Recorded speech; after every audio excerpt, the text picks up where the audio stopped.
Aproximadamente 97% del agua total de la Tierra es salada y se localiza en los océanos. El restante 3% es agua dulce y se concentra en glaciares, casquetes polares, depósitos subterráneos, lagos y ríos principalmente. En 1781, Cavendish descubrió que el agua es una sustancia compuesta y no un elemento, como se había pensado desde la antigüedad. Lavoisier dio a conocer estos resultados en 1783 e hizo saber que el agua estaba formada por oxígeno e hidrógeno. En 1804, Gay-Lussac y Humboldt demostraron que el agua contenía 2 volúmenes de hidrógeno por cada volumen de oxígeno. Ahora se sabe, además, que en la molécula de agua los átomos de hidrógeno se hallan unidos al de oxígeno mediante enlaces covalentes. El oxígeno comparte 2 electrones con cada átomo de hidrógeno. La molécula de agua adopta una geometría no lineal, en donde los 2 átomos de hidrógeno forman un ángulo de 104.45 grados entre sí y la distancia interatómica promedio entre el hidrógeno y el oxígeno es de 95.84 pm. Debido a que el oxígeno posee mayor electronegatividad que el hidrógeno, atrae más hacia sí los electrones de ambos enlaces covalentes, de manera que alrededor del átomo de oxígeno se concentra la mayor densidad electrónica y adquiere una carga parcialmente negativa. En cambio, cerca de los hidrógenos la densidad electrónica es menor, por lo que adquieren una carga parcialmente positiva, estableciéndose así dipolos eléctricos. Al acercarse 2 moléculas de agua se presenta una atracción electrostática entre el átomo de oxígeno de una molécula y un átomo de hidrógeno de la otra. A la unión electrostática entre 2 moléculas mediada por un átomo de hidrógeno se le denomina puente de hidrógeno. Cada molécula de agua puede formar 4 puentes de hidrógeno con otras tantas moléculas de agua, lo cual da origen a una estructura tetraédrica. Los enlaces por puentes de hidrógeno son 20 veces más débiles que los covalentes. Por tanto, en el agua líquida, los puentes de hidrógeno se forman y deshacen con mucha rapidez. En consecuencia, el agua líquida es tanto fluida como altamente enlazada con puentes de hidrógeno. El agua es un buen solvente y con frecuencia se le denomina solvente universal. Las moléculas polares, las sales cristalinas, las moléculas con carga eléctrica, los grupos funcionales alcohol, aldehído, cetona, amino, carboxilo, éster y otros se disuelven fácilmente en agua por la atracción electrostática entre los dipolos del agua y las cargas eléctricas.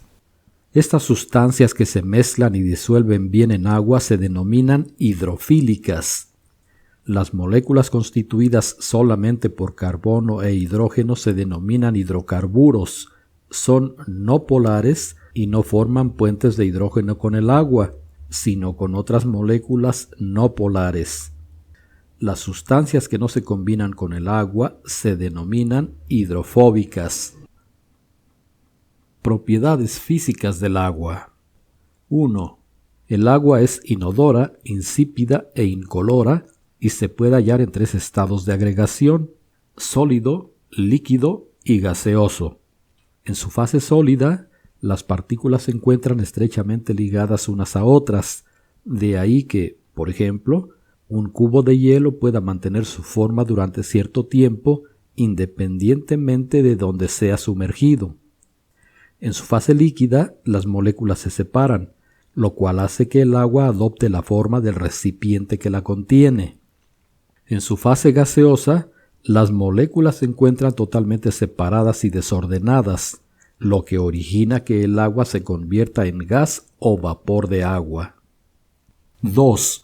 Marcadores de temperatura estables. El agua alcanza su punto de congelación a los 0 grados Celsius y su punto de ebullición a los 100 grados. 3. Alto índice específico de calor.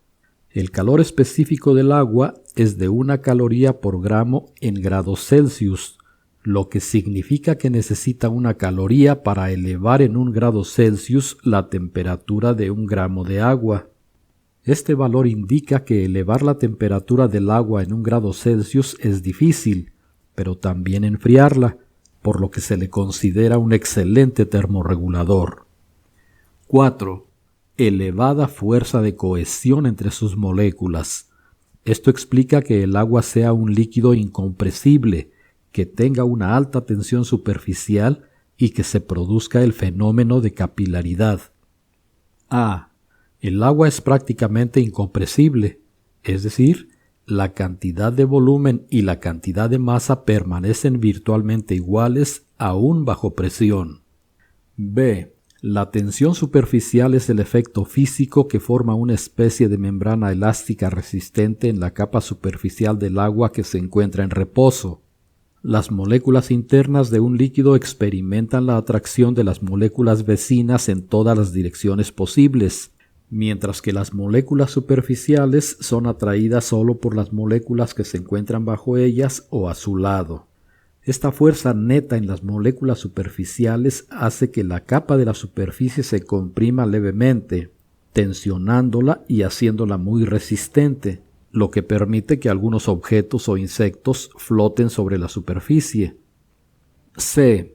Respecto de la capilaridad, cuando un capilar se introduce en un recipiente con agua, ésta asciende por la luz del capilar, pues la fuerza adhesiva entre las moléculas del vidrio y el agua es más fuerte que la fuerza cohesiva entre las moléculas del agua en el recipiente. La capilaridad explica en parte cómo el agua sube a una planta a través de sus raíces. 5. Densidad. La densidad es el peso contenido en un volumen, es decir, densidad es igual a masa sobre volumen y se expresa en gramos sobre litro. La densidad del agua es de 1000 gramos sobre litro. Aumenta a medida que disminuye la temperatura y alcanza su densidad máxima a los 4 grados Celsius. 6. Elevado calor de vaporización. Para que el agua pase de líquido a gas es necesario romper todos los enlaces de hidrógeno. 7. Mayor densidad en estado líquido que en estado sólido.